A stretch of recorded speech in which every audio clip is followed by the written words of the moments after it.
much. First of all, thank you all organisers inviting me here and meeting all these wonderful people here. Well, I'm Nicole from the Museum of Rotterdam, and we have been closing our buildings some years ago. We've been wandering around through the cities with exhibitions and projects. And we'll be opening our new museum in February, so we're working quite hard now. And I will tell you a bit about the work we do. I call this the DiverCity Museum, and it is a bit of a twist of the word, but it's not for nothing, because diversity is the main focus of our museum, and I will try to explain you why and how. Well, Rotterdam has approximately 625,000 inhabitants and a lot of nationalities. And as you see, we are here, and there is a sort of tipping point between people who are born abroad or have parents born abroad and people who are born in the Netherlands. And this line will continue, of course. And in 2030 you see the two halves changing, sort of opposite of this circle.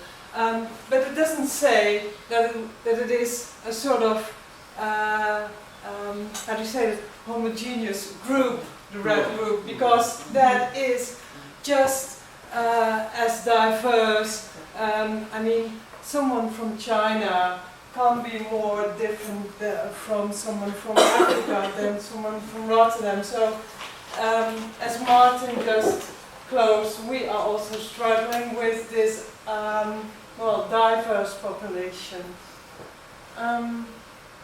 Well, there is a sort of research group in the Netherlands from the University of Utrecht. They just finished a study around several cities in Europe, studying the diversity, and they found the new word hyperdiversity.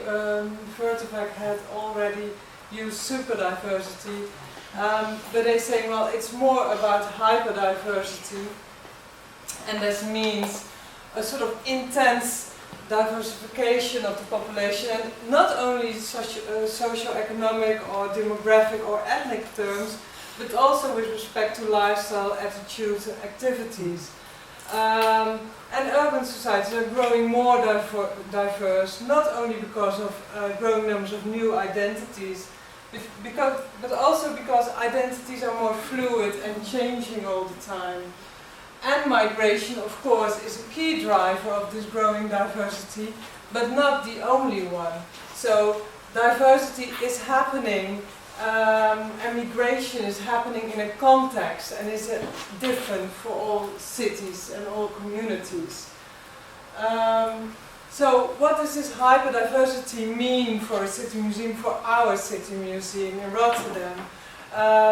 Well, our starting point is, and especially for Rotterdam, urban diversity is an asset, and it can be used to create more cohesive or creative and productive cities. And for Rotterdam, that's very important, as I will show you in the next slide.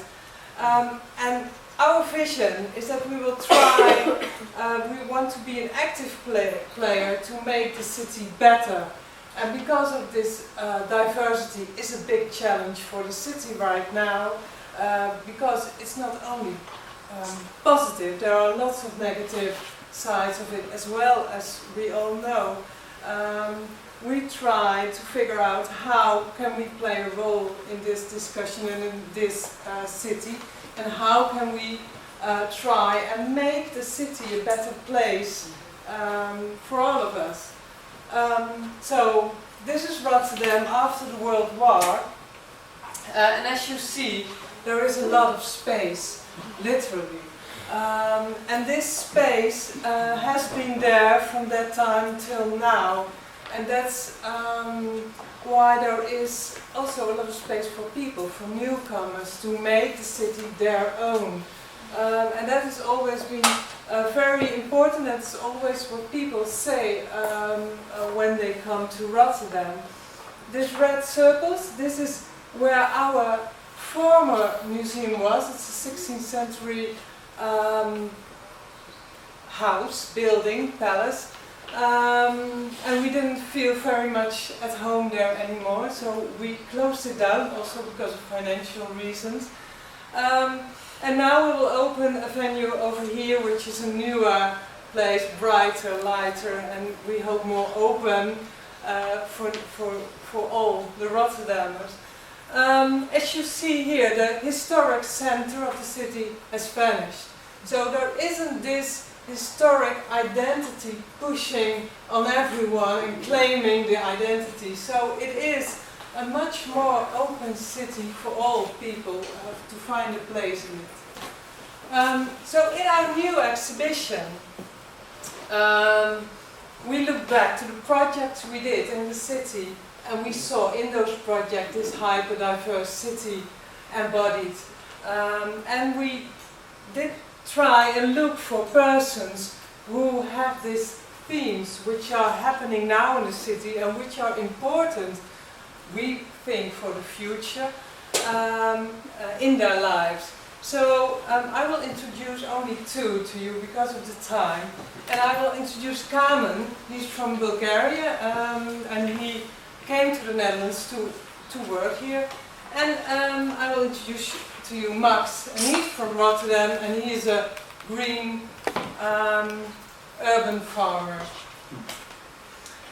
So we met Carmen somewhere in Rotterdam because we thought, well, we are not following these stories of these Eastern European migrants coming to Rotterdam, and we want to know them. So what we did, we set up a sort of, how do you say that? Sorry? No, where the construction workers have their lunch. Yes. Yes, a canteen. And we had this construction site over here, and we worked mainly with people from Poland and Bulgarian. And we provided a lunch, and then we got to know those people. And we had good contact with this family, and this is Carmen. So we know him now for several years. We did several projects with them, and we, by him and by her, we got access to a bigger community. And the other one is Max, and he's all about sustainable green city, also an important theme. He looks really lovely here, but he is an activist, I can tell you that. So he's very much about the green thing, and oh, very interesting, he is claiming the city. He is just using plots of land to grow, well, in this case, shiitake mushrooms or vegetables, and he's a very clever negotiator with the municipality, or, you know, he just gets his way in that thing. So, while working with those people, 5 people, I introduced 2 of you, but there's also a Turkish woman, someone from the Antilles, and someone more with a technical background. We followed them through the city. We wanted to know how are they using the city. This one is Max. You can see all these plots of land over here, watering, harvesting, it really is. And he's doing it on his bicycle. And this one is a different one, and this is Carmen. He's only, well, he's living here with his family in the south of Rotterdam, and only traveling with his van or by train to jobs he has outside the city. So what we will do is we will make statues of those 5 people, and we will show their lives in the exhibition. And we will do that by 3D milling. And I'm just, this is a small, this is Carmen. And we will make them bigger, and also with a sort of link to the statues of the heroes in the past. Now we will, you know, lift the stories of the people from Rotterdam. And how then do we work with all those different communities? Because I must say, we sort of made this up, of course. The museum, we thought, well, we want to have this focus on their lives. How can we make that happen? So we proposed this to them, and they loved this idea, of course. But we thought, well, there must be more input and more, their story must be there as well. So we gave every person a space to make their own exhibition and their stories of their lives in Rotterdam.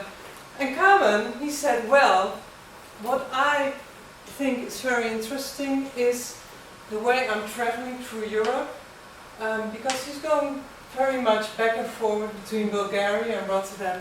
And he said, well, on my journeys, I see, well, the world around me changing and people changing, and I like to do something with that. And then we thought, well, why don't we ask him if we can put this bus in the exhibition, and if we can have a sort of road movie. So right now he's flying from Eindhoven, which is in the south of the Netherlands, to Bulgaria. And there he will collect his old, 23 years old Volkswagen van, and he will come back. And together with Anil, he's over here, he's from Suriname, they will make a road movie about what they see, where they stop, and how they, well, what's happening in Europe right now as well. And they get us film instruction over here, how they can make the film, that they must not twist the film all the time, etc. etc. Wat hebben we kapsels van de staten?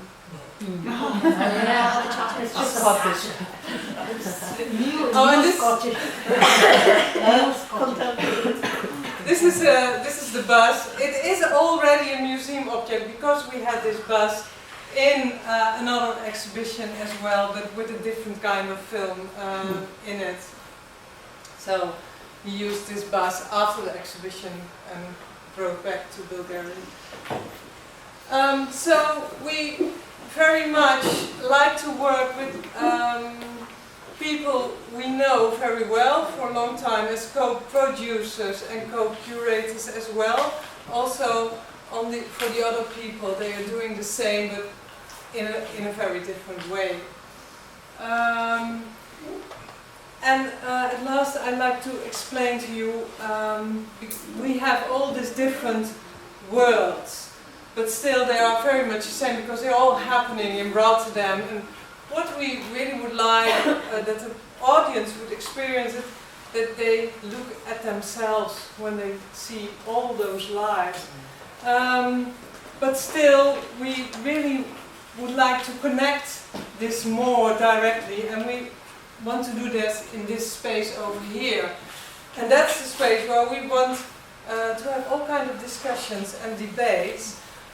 For instance, Max, he has insured himself by a bread fund. I don't know if you are a bit familiar with that term. But he is self-employed, and he must insure himself against illness and that kind of things. That's a very expensive insurance. Then in the Netherlands they started to do that with 20 or 30 people you know, you trust, and you can form a sort of cooperation, and you pay monthly a sort of fee, and then you get, when you are ill, you get a sort of amount every month.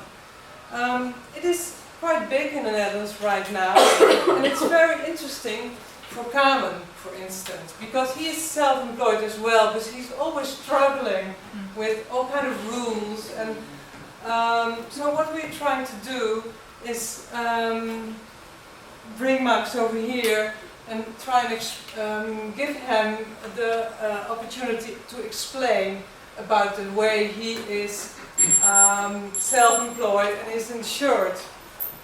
And we will, at the same time, of course, invite the community around Carmen to learn about that. And, well, that's the way we would like to work in this area and make very direct connections between communities in the city. Oh, now I see I lost. Oh, no, here. So this is a bit how our approach is right now. Work very intensively with small groups of participants and finding themes which are important in the contemporary and future city, and connect these different communities to those themes. And for us this is very interesting, of course, because it gives us the possibility to follow those processes and know what's happening right now in the city. And as well, those persons like Carmen and Max, they are ambassadors of our museums, and we will stimulate them to be more and more as well a curator on a paid base as well. So in a nutshell, our museum. Thank you very much.